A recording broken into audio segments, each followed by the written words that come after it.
La révolution numérique oblige les États et les entreprises à se transformer ou à mourir. C'est la conviction de l'invité du Grand Angle, l'ancien grand patron du groupe français Saint-Gobain, Jean-Louis Beffa.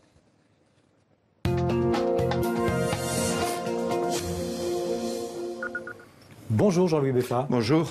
Alors vous êtes donc l'ancien PDG du groupe Saint-Gobain, c'est un géant français des matériaux de construction, de l'habitat. Vous êtes présent dans près de 70 pays, 170 000 collaborateurs, plus de 40 milliards d'euros de chiffre d'affaires. Vous avez aussi présidé d'ailleurs l'Agence française de l'innovation industrielle.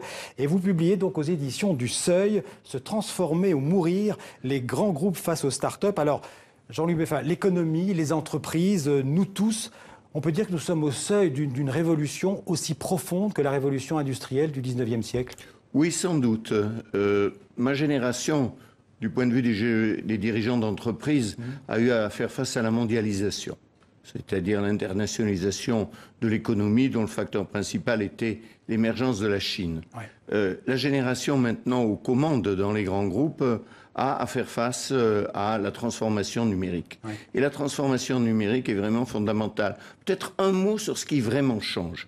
C'est qu'auparavant, l'entreprise s'adressait à ses clients, ses interlocuteurs, d'une façon uniforme, avec de la publicité bien sûr, mais avec les sites Internet, on peut s'adresser à chacun individuellement et avoir un retour, c'est-à-dire de façon interactive. Ouais. C'est un type de relation qui doit amener toutes les entreprises à redéfinir leur modèle de développement et d'action. Alors justement, est-ce que les entreprises, on parlera aussi des États, parce que ça les concerne aussi d'une certaine manière, est-ce que les entreprises, et notamment françaises, sont prêtes à cette révolution? Alors je crois que maintenant, tout le monde est conscient qu'il va être concerné.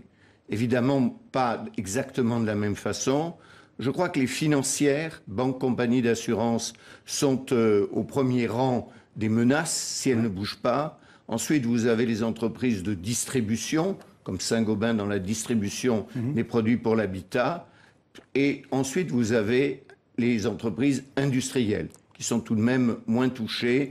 Pourquoi les financières? Mais j'allais vous poser la question. Pourquoi les financières sont touchées? Parce qu'elles n'ont pas je dirais, de logistique lourde de magasins comme l'ont les entreprises de distribution. Et c'est là que les startups font la concurrence. Évidemment, parce qu'à ce moment-là, il n'y a pas beaucoup à investir. Il n'y a qu'à investir pratiquement de façon seulement intellectuelle. Tandis que si vous êtes dans la distribution, on le voit par Amazon, ce qui est fondamental, c'est d'avoir une logistique de premier ordre. Alors, un mot sur la situation. Donc, je dis, elles sont conscientes, mais elles ne sont pas encore conscientes de l'urgence d'agir. Donc, le premier message de mon livre, c'est bouger. Ouais. Et pourquoi elles ne sont pas, à mon avis, capables d'agir aussi vite?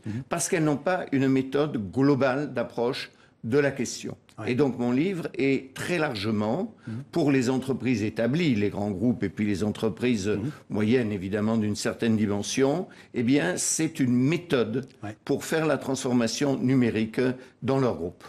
Un mot sur la start-up. C'est quoi une start-up, Jean-Louis Beffa? C'est une entreprise qui a compris avant les autres que le monde avait changé? Alors, d'abord et avant tout, oui, c'est vrai, elle a compris ça, mais surtout, elle présente vis-à-vis des clients un modèle qui est un modèle innovant, et surtout, elle dialogue avec les clients en utilisant les techniques les plus modernes de l'économie numérique. Ouais. Voilà, ce qui change, c'est à la fois une proposition originale et une méthode de mise en œuvre très moderne. Elle accumule ce qu'on appelle les big data. Et les big data, ça va changer. Alors les big data, tout le monde peut les accumuler, mais c'est certain qu'elle accumule bien entendu plein d'informations. Elle est surtout capable de s'adresser à de multi-clients d'une façon qui fait que pour s'adresser à un nouveau client, une fois qu'elle a le système en place, ça ne lui coûte pas très cher. Parce que l'important, c'est d'abord d'avoir le système en place. Cette économie numérique, ces startups, est-ce que ce sont des menaces pour les entreprises que vous dites classiques? Alors, je pense que oui, elles peuvent attaquer les entreprises classiques. L'objet de mon livre, c'est de dire si les entreprises classiques réagissent, elles ont quand même plein d'avantages. Et au total, je pense que les startups ne gagnent pas toujours la bataille. Ouais. Alors les startups, on connaît les GAFA, hein, Google, Apple, Facebook, Amazon, qui sont aujourd'hui des licornes, ce qu'on appelle... Alors, elles sont au-delà des licornes. C'est au-delà des licornes. Dans mon livre, je les appelle les méga numériques. D'accord. Alors une licorne, c'est quoi? C'est une startup qui fait... Une licorne, c'est une startup qui n'est pas encore cotée en bourse et dont la valeur est estimée à au-dessus de $1 milliard. D'accord. Alors aujourd'hui, il y a ces GAFA qui dominent un peu le monde. Il y a les Natou aussi, Netflix, Airbnb, vous en parlez, Tesla, Uber, sans parler des Chinois. Il y a surtout les Chinois. Ouais. Les Chinois. On sous-estime et on connaît mal en France l'importance des Chinois. Mais quand on compare Alibaba et Amazon, Alibaba est infiniment plus puissant qu'Amazon. Alibaba, c'est l'Amazon chinois. C'est l'Amazon chinois. Et Baidu, c'est le Google chinois. Voilà, c'est ça. C'est un modèle de recherche. Et puis vous avez par exemple Tencent qui contrôle la messagerie WeChat, qui est indiscutablement la meilleure messagerie du monde. D'ailleurs, vous dites que... Alors, vous l'écrivez, la France n'est pas une puissance numérique. Contrairement à ce qu'on pourrait croire, on croit qu'en général, les startups, ça marche pas mal en France, mais on est encore un nain par rapport aux États-Unis, bien sûr, et à la Chine. Absolument. Et même, je pense que nous sommes en retard, bien que nous ayons la taille, nous sommes en retard par rapport à ce que font les pays scandinaves. En Europe, les vrais pays les plus en avance sont les pays du nord de l'Europe, et citons en particulier le Danemark et l'Estonie, par exemple. Mais vous dites que c'est grave parce que vous dites que face aux États-Unis et demain face à la Chine, on peut presque parler d'un abandon de souveraineté. Absolument. C'est-à-dire qu'aujourd'hui, au fond, on le voit de façon typique. Les grandes entreprises méga numériques américaines, les Google, les Amazon sont dominants auprès des clients français. Et ils gagnent énormément d'argent et, par exemple, ne payent pas d'impôts. Ouais. Alors, on a parlé des entreprises, mais vous dites aussi que la transformation numérique, c'est aussi, ou ça devrait être aussi, un enjeu et une priorité pour les États. Et ça devrait l'être, mais il y aura des résistances.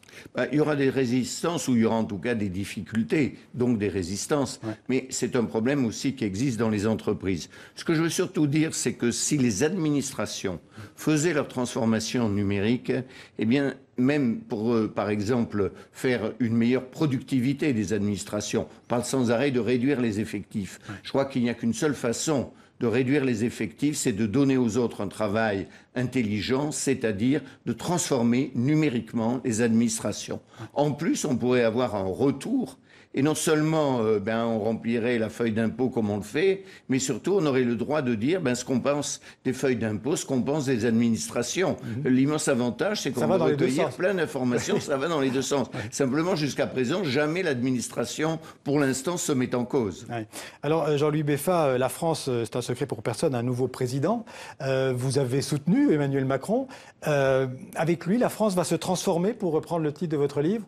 Alors, je pense que réellement, nous avons une chance, par ce président, d'avoir quelqu'un qui comprend parfaitement l'économie numérique. Et la preuve, il nous l'a donné. Au fond, le mouvement En Marche a eu toutes les caractéristiques, pendant la phase de conquête du pouvoir, d'une start-up. C'est-à-dire un chef charismatique, un silence absolu, une discipline très grande, une équipe très motivée et petite, et l'utilisation des méthodes les plus modernes de la technologie numérique. Donc, les grands partis traditionnels n'ont pas compris ce qui leur arrivait, comme les grandes sociétés traditionnelles ne comprennent pas quand les startups sont attaquées. Ouais. Donc c'est pour ça qu'ils n'ont pas compris ce qui arrivait. Ouais. Est-ce que ce passage vers l'économie numérique, en France notamment, a besoin de nouvelles lois où l'arsenal, je dirais, législatif est suffisant? Non, le véritable problème, c'est la protection des données des citoyens. Donc il y a un problème à cet égard, c'est est-ce que ces sociétés, Google par exemple, peut utiliser toutes les données qu'elle a sur vous sans que vous le sachiez? Ouais. Ça, c'est un véritable problème. Donc là, c'est très important. Là. Et le deuxième problème, c'est que quand même leur logique, c'est d'avoir une position dominante et de s'en servir pour faire des rentabilités très importantes. Là, il y a un problème de régulation, de concurrence qui n'a pas encore été abordé sérieusement. Donc deux problèmes. Oui. Le soutien, je dirais, des droits individuels des citoyens à leurs données. Deuxième problème, réguler quand même la concurrence dans ce monde-là.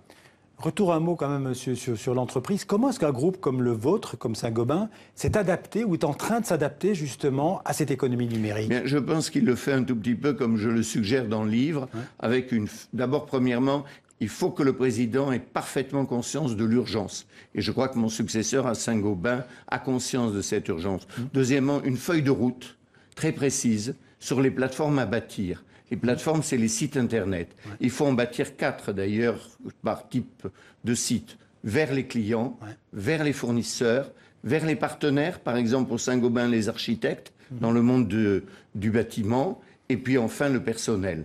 Donc il faut faire ça. Il faut que cette feuille de route soit à 3 ans. Il faut la réviser tous les ans. Mais surtout, il faut que le président voit l'état d'avancement et les problèmes de retard potentiels qu'on peut prendre pour y porter remède. Dans mon livre, je propose tous les 2 mois.